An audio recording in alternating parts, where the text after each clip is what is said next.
Hello friends, स्वागत है आपके अपने यूट्यूब चैनल डीपी एडुकेयर पर। दोस्तों, यूपी पीसीएस 2023 की वैकेंसी आ चुकी है, विज्ञापन आ चुका है। जैसा कि आपने पढ़ लिया होगा, देख लिया होगा आयोग की वेबसाइट पर, मैंने भी ग्रुप में शेयर किया था। उम्मीद है कि आपने उसको पूरा पढ़ा होगा। इस बार जो कुल पद है वो 173 है, 173।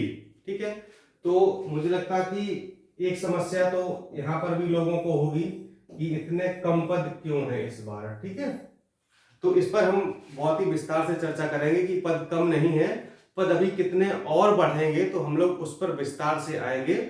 ठीक है, तो अभी आयोग के पास जितने पद उपलब्ध थे, जितने का अध्याचन गया था शासन से, उतने पद उसने विज्ञापन में लिख दिए हैं।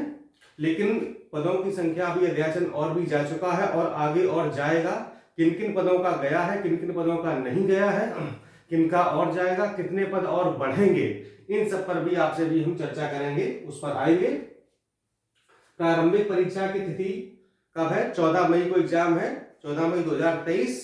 और बस समझो कि ये जो है लगभग 2 महीने आप मान सकते हैं कि 2 महीने का आपके पास समय बचा हुआ है, यानी कि 60 दिन। ठीक है, तो को पता है होली बीत चुकी है, त्योहार भी आपका समाप्त हो गया है।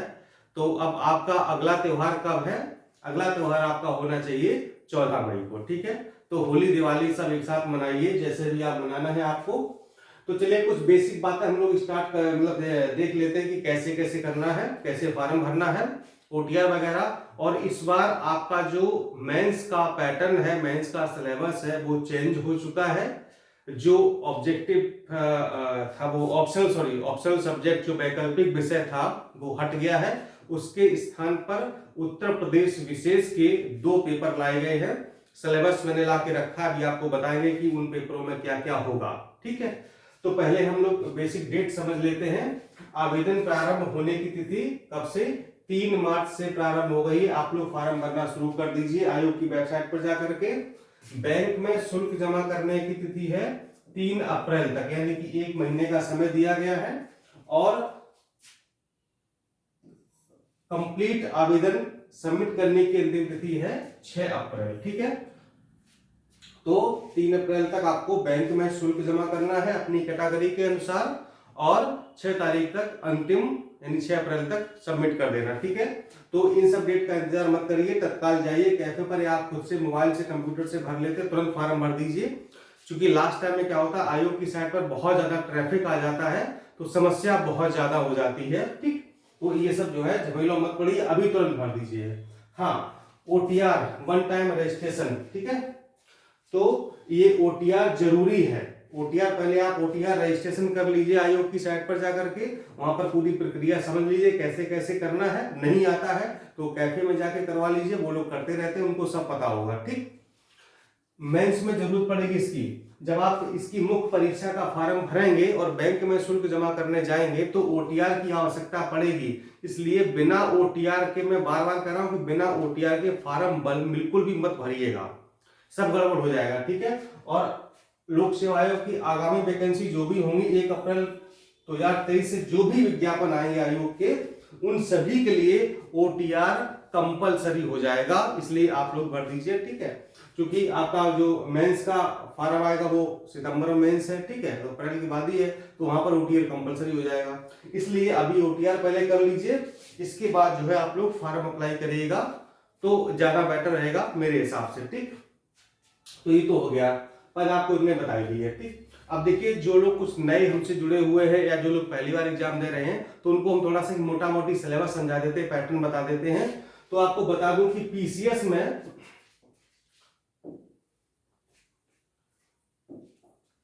हाँ पीसीएस में क्या होता है, अगर हम प्री की बात करें, एक मोटा मोटी समझा देते हैं। तो यहाँ पर 2 पेपर होते हैं, एक होता है GS1 और एक होता है GS2। ठीक है, ये सामान्य अध्ययन फर्स्ट, सामान्य अध्ययन सेकंड, इसी को हम कहते हैं सी सेट। ठीक है, क्या कहते हैं? सी सेट। ठीक, भाई जो लोग देखिए पुराने हैं उनको तो सब पता है, 2-4 बार दे चुके हैं। कुछ लोग ऐसे भी हैं जो लोग पहली बार दे रहे हैं, देने का सोच रहे हैं, तो उनके लिए भी थोड़ा सा सहूलियत हो जाए। यहाँ पर 2 पेपर होते हैं, सामान्य अध्ययन फर्स्ट और दूसरा होता है सामान्य अध्ययन सेकंड, जिसको हम सी सेट कहते हैं। ठीक, यहाँ पर प्रश्नों की संख्या होती है 150, यहाँ प्रश्नों की संख्या होती है 100। कितनी होती है? 100। ठीक है। और यहाँ पर कुल अधिकतम अंक होते हैं, 200 नंबर का पेपर होता है, और ये भी आपका 200 नंबर का पेपर होता है। 2 घंटे का समय मिलता है, यहाँ पर भी आपको 2 घंटे का समय मिलता है। ठीक है। ये जीएस में, इसमें आपका वही history, geography, polity, economics, science, UP special, जनगणना, बजट, इकोनॉमिक सर्वे, सारी चीजें, करंट अफेयर्स वगैरह ये सब होता है इस वाले पेपर में। ठीक। इसमें आपका सीसेट वही कॉम्प्रिहेंशन होता है, हिंदी इंग्लिश होती है, मैथ रीजनिंग होता है, ये सब होता है, जो पैराग्राफ वगैरह आता है ना कॉम्प्रिहेंशन, तो ये होता है। ये वाला पेपर पूरी तरह से क्वालिफाइंग होता है। ठीक, यानी कि इसमें आपको 33% नंबर लाने होते हैं। ठीक है। कितने नंबर लाने होते हैं? 33%। ठीक, यानी कि 100 क्वेश्चन है तो आपको 33 क्वेश्चन यहाँ पर सही करने हैं। ये सब क्वालिफाइंग है, इसके नंबर मेरिट बनाते समय प्री में नहीं जोड़ते हैं। ठीक है। ये जो 200 नंबर का होता है, इसी पर क्या होता है, इसी पर आपकी क्या बनती है? मेरिट बनती है। ठीक है। इसी पर मेरिट बनती है, इसी से पीटी क्वालिफाई होते हैं आप, अगर यहाँ पर आपके नंबर अच्छे आ जाते हैं तो। ठीक है, ये क्वालिफाई होते हैं। और प्री के जो भी नंबर होते हैं वो मेंस परीक्षा में यानी मुख्य परीक्षा में नहीं जुड़ते हैं। ये बात आप लोग बिल्कुल समझ लीजिए। तो पीटी एग्जाम है वो सिर्फ क्वालिफाइंग नेचर का होता है, और जो मुख्य परीक्षा होती है और इंटरव्यू होता है उसी के आधार पर आपकी फाइनल मेरिट बनती है। क्लियर? सी सेट वाला पेपर पूरी तरह क्या है? क्वालिफाइंग है, इसके नंबर प्री की मेरिट में भी नहीं जुड़ेंगे। समझ गए ना? तो ये तो एक मोटा मोटी पैटर्न हो गया। ठीक, इसको क्लीन कर दें। अब हम लोग आते हैं मुख्य परीक्षा पर, मेंस। ठीक, तो मेंस में क्या होगा? जो पहला पेपर होता है वो आपका हिंदी का होगा। हिंदी में जैसा पेपर होता आया था वैसा ही होगा, 150 नंबर का। दूसरा पेपर आपका होगा ऐसे का, 150 नंबर का। ठीक है। तो ये दोनों पेपर निबंध का और हिंदी का जैसे पहले होते आए थे वैसे ही होंगे। समझ गए ना? इसके बाद आपका आएगा समान अध्ययन और वैकल्पिक विषय हुआ करते थे, तो उनके स्थान पर क्या आ गया है ये हम लोग जानते हैं। ठीक है। उससे पहले आपको बता दूं कि अभी हमने यूपीपीसीएस 2023 के लिए यानी प्री के लिए एक क्रैश कोर्स स्टार्ट किया है। आपको हो सकता है जानकारी हो, नहीं भी हो सकती है, तो ठीक है, क्रैश कोर्स स्टार्ट किया है, ये प्रारंभ हो चुका है। इसमें क्या होगा? इसमें आपको हम पूरे जीएस के समान अध्ययन के शॉर्ट नोट्स यानी कि रिवीजन नोट्स प्रोवाइड किए जाएंगे, और पिछले 1.5 साल का यानी जनवरी 2022 से लेकर के 30 अप्रैल 2023 तक का करंट अफेयर्स होगा, और जनवरी 2022 से लेकर के 30 अप्रैल 2023 तक का यूपी का करंट होगा, यूपी स्पेशल का अपडेटेड नोट्स होगा, और जनगणना, बजट, इकोनॉमिक सर्वे, जनगणना संबंधित प्रश्न, वन स्थिति रिपोर्ट और जितनी भी रिपोर्टें हैं ये सब कुछ, यानी कि एक क्रैश कोर्स है। ठीक है। तो इसको आप लोग चाहे तो ज्वाइन कर सकते हैं। नंबर यहाँ पर मैं दे देता हूँ 6393350769। ठीक है। ये उन लोगों के लिए है जो पहली बार एग्जाम दे रहे हैं या पहले से देते आए हैं, और 2 महीने समय बचा हुआ है, तो 2 महीने में पूरा जीएस या सब कुछ तो नहीं पढ़ा जा सकता है, तो मेन चीजें हम क्या पढ़ सकते हैं, यानी कि जस्ट फॉर रिवीजन। ठीक है। तो मतलब 2 महीने में हम कैसे पूरे सिलेबस को कंपाइल कर पाए, कैसे रिवीजन कर पाए, करंट अफेयर्स कैसे पढ़े, क्योंकि करंट अफेयर्स के 20, 25, 30 क्वेश्चन आते ही आते हैं। यूपी स्पेशल का रोल बढ़ गया तो यूपी का अपडेटेड नोट्स आपको मिल जाएगा। ठीक है।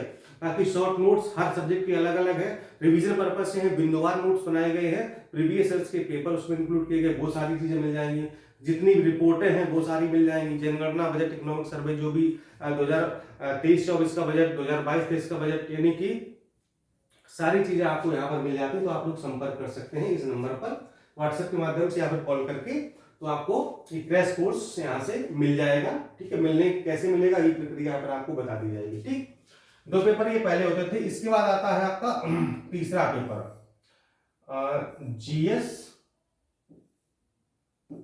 1। ठीक है। GS 2, GS 3, GS 4। ठीक है। तो ये 4 पेपर पहले से थे। ठीक है। और ये प्रत्येक होता है 200 नंबर का, 4 पेपर 200 नंबर के होते थे। ठीक है। फिर क्या होता था? फिर एक वैकल्पिक विषय होता था। ये 4 पेपर तो सामान्य अध्ययन के हैं, लिखित होते हैं ये। ठीक है। ये लिखित होते हैं, इसमें प्रश्न लिखने वाले पूछे जाते हैं, क्योंकि यूपीपीसीएस का मेंस जो है वो पूरी तरह से लिखित है। यहाँ पर ऑब्जेक्टिव कुछ भी नहीं है, हिंदी भी लिखित है, निबंध तो लिखना ही लिखना है, जीएस के चारों पेपर लिखित है। अब वैकल्पिक विषय जो 400 नंबर का होता था वो हटा दिया गया है, तो पेपर यानी कि जीएस का यहाँ पर जीएस के हिसाब से देखा जाए तो पेपर यहाँ पर 5th आएगा और 6 आएगा, ठीक है। तो यहाँ पर यूपी स्पेशल डाला गया है, यूपी स्पेशल। तो यूपी स्पेशल में क्या होगा, देखिए यहाँ पर मैं आपको दिखा देता हूँ, न्यूज़पेपर में भी आया था, ये है पाठ्यक्रम कि इसमें 5वां पेपर 6ठे पेपर में क्या होगा, तो वही पूरा यूपी स्पेशल है, बस उसको एकदम इलाबोरेट कर दिया गया है। अब आपको यूपी स्पेशल ना बहुत ही डीपली पढ़ना पड़ेगा। जैसे अभी तक आपने क्या करते थे कि मतलब बस कहीं से मार्केट से कोई छोटी सी पतली सी किताब ली, यूपी स्पेशल पढ़ के बस काम हो गया। अब भाई साहब यूपी स्पेशल के बारे में 400 नंबर का है यूपी स्पेशल, जान लीजिए, ठीक है।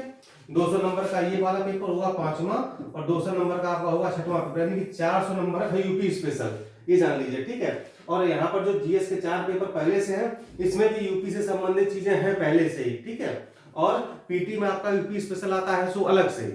तो अब यूपी वालों के लिए तो भाई यूपी का रूल बढ़ गया है, क्योंकि हर स्टेट का अपना अपना अलग होता है। तो इस बार जो है जो यूपीपीसीएस है उसने भी अपना यूपी स्पेशल रख दिया, वैकल्पिक हटा दिया है, ठीक है।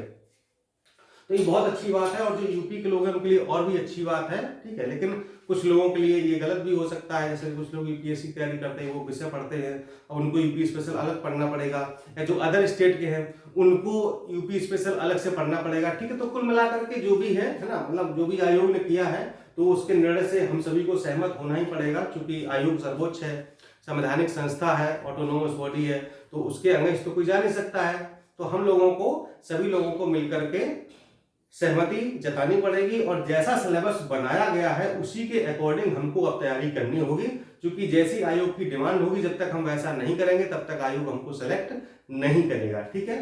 तो कोई वो इश्यू वाली बात नहीं है, यूपी स्पेशल पढ़िए आराम से, और भी परीक्षाओं में काम आएगा, इसमें तो आएगा ही आएगा, ठीक है। तो इसमें वही है कि उत्तर प्रदेश का इतिहास, सभ्यता, संस्कृति, प्राचीन नगर, ये पूरा आप देख सकते हैं आयोग की वेबसाइट पर। इसमें जो है पूरा डिटेल दिया गया है। मेंस का सिलेबस जो आया है ना, मतलब उसने जब ये विज्ञापन आया था इसका ये पीसीएस वाला, तो उसमें ये सिलेबस नहीं था। तो अभी 2-3-4-5 दिन पहले ही आयोग ने अपनी वेबसाइट पर अपलोड किया है कि जो जीएस का 5वां पेपर और जीएस का 6वां पेपर क्या है यूपी स्पेशल, उसका सिलेबस क्या होगा वो पूरा डिटेल में दिया गया है, उसको आप लोग पढ़ सकते हैं, ठीक। तो ये भैया पैटर्न हो गया है। अब जो आपका ये है कुल मिलाकर के आपका हो गया मेंस, आपका हो गया 1500 नंबर का, ठीक है, समझिए ना, 1500 हो गया, क्योंकि 6 पेपर आपके जीएस हो गए, 6 दूनी 1200 ये हो गए, और ये निबंध और हिंदी 300। तो मतलब मेंस वही 1500 नंबर का ही रहा, उसमें कोई परिवर्तन नहीं हुआ है। जो वैकल्पिक विषय 400 नंबर था उसको हटा करके 400 नंबर का यूपी स्पेशल कर दिया गया, ठीक है। और प्लस 100 नंबर का आपका इंटरव्यू होगा, टोटल परीक्षा वही आपकी 1600 नंबर की होगी, ठीक। तो ये तो चीजें हैं। अब आप लोग क्या करना है कि मात्र 2 महीने बचे हुए हैं, तो अगर आप सीरियस, हाँ पद वाली और बात देख लेते हैं। पद वाला तो भूल ही गए, देखिए 173 पद आए हैं, बिल्कुल नहीं घबराना है। ये पद आप जान लीजिए 300 से ऊपर जाएंगे, ठीक है। ये मतलब मैं दावा तो नहीं कर सकता हूं, लेकिन जो मेरा आइडिया है, मेरी जो जानकारी है, जो मेरे विश्वस्त सूत्र है, मैं हमेशा इस शब्द का इस्तेमाल करता हूं, और वो कहीं ना कहीं सही भी साबित होते हैं, ठीक। जैसे मैंने एक वीडियो बनाया था कि हमने कहा 90% प्लस उम्मीद है कि वैसे इस बार हट जाएगा, ठीक, और देखिए हट गया, ठीक। हालांकि एक्चुअली क्या होता है कि जानकारी तो पूरी होती है, लेकिन वही ना कि हर बात इस प्लेटफॉर्म पर शेयर करना उचित नहीं होता है, इसलिए 100% नहीं कह सकते ना। भले ही हमको 100% पता हो, लेकिन जब तक ऑफिशियल घोषणा नहीं हो जाती है तब तक नहीं कह सकते ना कि मतलब होगा या नहीं होगा, है ना। बहुत सारी चीजें, प्रोटोकॉल्स होते हैं, एक तो सरकारी कर्मचारी के साथ बहुत सारी चीजें जुड़ी होती है ना, तो वो हर बार नहीं कह सकता है। अब देखिए इसमें अगर जो एसडीएम है, ठीक है, एसडीएम के लगभग 40 पद अभी है, और आपका डिप्टी एसपी है लगभग 30 पद है, ठीक है। इसके बाद आपके अभी आपके एआरटीओ के पद नहीं आए हैं, अभी आपके बीएसए के पद नहीं आए हैं, अभी आपके नायब तहसीलदार के पद नहीं, कुछ पद है, कुछ और आने हैं। अभी आपके वीडियो जो खंड विकास अधिकारी होता है उसके पद नहीं आए हैं, समझ रहे ना। तो बहुत सारे पद जो है अभी पेंडिंग है शासन में, और शासन से जो है फील्ड स्तर पर भेजी गई सूचना कि जल्दी से फील्ड वाले शासन को अध्याचन भेजें, तो शासन पूरी सूचना कलेक्ट करके आयोग को भेज दे। तो जैसे होमगार्ड हो गया, अल्पसंख्यक, मतलब बहुत सारे ऐसे विभाग हैं जहां से अभी अध्याचन नहीं गया है, तो इसलिए सब रजिस्ट्रार के पद नहीं है, टीओ के साथ बहुत अभी कम पद हैं, ठीक है। तो ये एसीटीटी के पद हो गए, है ना, सीटीओ हो गए, तो ये समस्या भी है। इसलिए जितने पद, चूंकि विज्ञापन लेट हो रहा था, ये भी सरकार ने डिसीजन कर दिया था कि विषय हट गया है, ठीक है। तो अब देरी किस बात की, अगर लोक सेवा आयोग विज्ञापन निकालने में देरी करता तो फिर क्या है ना कि सेशन लेट होता है, समझ रहे हैं ना आप। क्योंकि आयोग की अब ये पूरी मंशा है कि मतलब वो अपने सत्र को रेगुलर करना चाहता है कि पीसीएस का विज्ञापन निकलने से लेकर के और अगले साल तक वो फाइनल रिजल्ट देना चाहता है, समझ रहे, जैसे यूपीएससी करता है। तो यूपीएससी के नक्शे कदम पर चल रहा है, अच्छी बात भी है। तो इसलिए विज्ञापन निकाल दिया है, और चूंकि उसमें कैलेंडर में डेट भी दे रखी थी, है ना, तो 2-2.5 महीने पहले विज्ञापन आपको देना होता है, तो आयोग ने विज्ञापन निकाल दिया, ठीक है। बाकी जो पीटी का रिजल्ट आता है, उस रिजल्ट आने के पहले तक जितने आयोग को पद मिल जाते हैं, जितने का अध्याचन पहुंच जाता है, तो वो सारे पद उसी में जुड़ जाते हैं, ठीक है। तो उम्मीद है कि जल्दी ही शासन से जो बचे हुए पद हैं उनका अध्याचन लोक सेवा आयोग को जाएगा। तो इसलिए आप लोग बिल्कुल निश्चिंत रहिए, कुल एकदम 300 से कम तो रहने ही नहीं, आप ही जान लीजिए, ठीक है। और यहाँ तक कि मतलब कि 173 अभी भी आयोग के पास निकाला 173 का, लेकिन फिर भी हमें लग रहा है 200 के आसपास पद हैं, ठीक है। लेकिन थोड़ा सा लेट अध्याचन पहुंचा होगा, तो वो इसने पद निकाल दिए, समझ रहे ना। तो चूंकि जाता रहता है, हर विभाग से अपना जाता रहता है, ये प्रक्रिया होती है। तो ये मुझे उम्मीद पूरी है कि ये पद आपके 300 प्लस हो जाएंगे, इसलिए बिल्कुल भी परेशान मत हो, ठीक। और 40 एसडीएम तो अभी है, 30 डिप्टी एसपी है, और क्या चाहिए आपको, तो एक ही चाहिए ना, एक ही एसडीएम बनना है ना, समझ रहे। तो फिर क्या दिक्कत है, 40 बहुत है, अभी और बढ़ जाएंगे, 50-60 को हो जाए, अच्छी बात है, ठीक है। तो पदों पर बिल्कुल मत जाइए, बस अपनी तैयारी करिए, कुल मिलाकर के, ठीक, तैयारी करिए। आप जैसे ही पढ़ रहे हैं, जो भी पढ़ रहे हैं, अच्छा पढ़ रहे हैं। अगर कोई दिक्कत समस्या आ रही है तो फिर आप गो फॉर क्रैश कोर्स जा सकते हैं, रिवीजन के लिए एक बार करके देख लीजिए, ठीक है। तो अगर मान लो अगर ये सब करने से, मान लो क्रैश कोर्स ज्वाइन करने से अगर मान लो को 2, 4, 5 नंबर 10 नंबर अगर बढ़ गए, मान लो 5 प्रश्न ही अगर बढ़ गए, तो यहाँ लोग एक प्रश्न से बाहर हो जाते हैं। एक प्रश्न तो छोड़िए, एक प्रश्न तो 1.33 अंक का होता है, लोग एक नंबर से, आधे नंबर से पॉइंट में बाहर हो जाते हैं, ठीक है। तो अगर क्रैश कोर्स से कुछ फायदा मिल जाता है, क्योंकि करंट वगैरह बहुत अच्छा आपको मिलेगा, ठीक है, यूपी स्पेशल वगैरह हो गया, और बजट वगैरह, इकोनॉमिक सर्वे, जनगणना वगैरह, तो मतलब इससे समझो कि नंबर गेन होते हैं। कभी कभी जनगणना की 8-10 प्रश्न आ जाते हैं, है ना, यूपी स्पेशल के 12-15 क्वेश्चन आ जाते हैं। तो ये सब जो है 8-10 तो आ ही जाते हैं, तो यानी यूपी स्पेशल समझा करके 8-10 क्वेश्चन तो हो ही जाता है, ठीक है। करंट के आपके 22, 25, 30 प्रश्न हो जाते हैं, ठीक है। तो मतलब अगर आपको यहाँ से अगर 5-10 प्रश्न बढ़ जाते हैं, आपके एक्स्ट्रा हो जाते हैं, तो ये अच्छी बात है ना। तो इसलिए आप लोग देख लीजिए, और ये नंबर दिया गया है, ठीक है। बाकी आरओ का विज्ञापन भी उम्मीद है कि अप्रैल तक आ जाएगा, मेरी ऐसी आशा है, और वही जुलाई अगस्त तक एग्जाम भी उसका हो सकता है, ठीक है। आरओ के लिए आप लोग संपर्क कर सकते हैं, बीओ के लिए भी, खंड शिक्षा अधिकारी आरओ, प्रीमियर्स दोनों के लिए इस नंबर पर कॉन्टेक्ट कर सकते हैं, बैच मतलब जो भी नोट्स वगैरह के लिए आप लोग ले सकते हैं, ठीक है। चलिए, अगर और कोई आपको सूचना चाहिए हो तो आप लोग कमेंट करिएगा, बता देंगे। बस उम्मीद है कि सब कुछ समझ में आ गया होगा, क्लियर हो गया होगा। बस पढ़िए, जूझते रहिए, एकदम से 2 महीने बचा है, पीटी क्वालिफाई करिए, बस फिर तो कोई दिक्कत नहीं है। और पहली बार मेंस होगा बदले पैटर्न पर, यूपी स्पेशल विषय हट करके। तो जैसे 2018 में याद है, 2018 का जो मेंस हुआ था वो बदले हुए पैटर्न पर हुआ था, यानी कि जीएस लिखित हो गया था। पहले 2018 से पहले जीएस ऑब्जेक्टिव हुआ करता था, है ना, लेकिन 2 विषय हुआ करते थे। अब जीएस 2018 से जीएस डिस्क्रिप्टिव हो गया और एक विषय आ गया था, ठीक है। अब वो भी विषय हट गया 2023 से, अब पूरा जीएस हो गया, लिखित हो गया पूरा, ठीक है। यूपी स्पेशल स्पेशली पढ़ते रहिए, ठीक है। हम और अपना नोट्स यूपी स्पेशल का हालांकि अपडेट मैंने करवा लिया है, लेकिन अब मेंस के हिसाब से एक अलग नोट्स बनवाएंगे, तो वो लोग भी आप लोग ले सकते हैं, ठीक है। चलिए फिर मिलता हूं नेक्स्ट कुछ जानकारी के साथ। नमस्कार, जय हिंद।